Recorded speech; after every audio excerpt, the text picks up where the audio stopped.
Welcome back everyone, Tina here, and in this video I'm going to show you how the Facebook sync feature works. You can now pull content that you have previously posted outside of our social planner onto Facebook manually. You can pull all that data, text, videos, images into the social planner and get all the analytics and insights for you to make a decision on what kind of content, for example, works and which content didn't work. Let me show you how that looks like. So first we want to navigate to marketing on the left, social planner at the top. And in case you haven't connected your Facebook page yet, you would click on the plus socials button right here. Then you would select Facebook and toggle on sync posts automatically, and you've turned on that feature. Now you may be watching this video and you have already your Facebook page connected.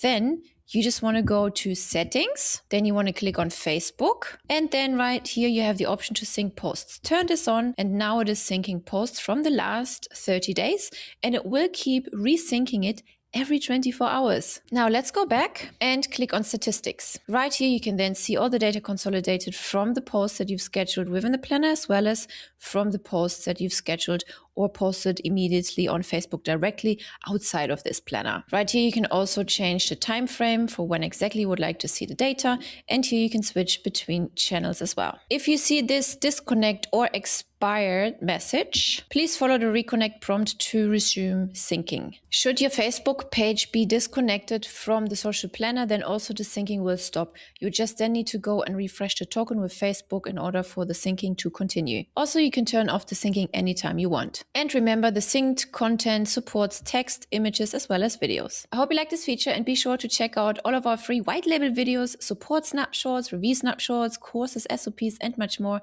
linked in the description below. I will see you over there.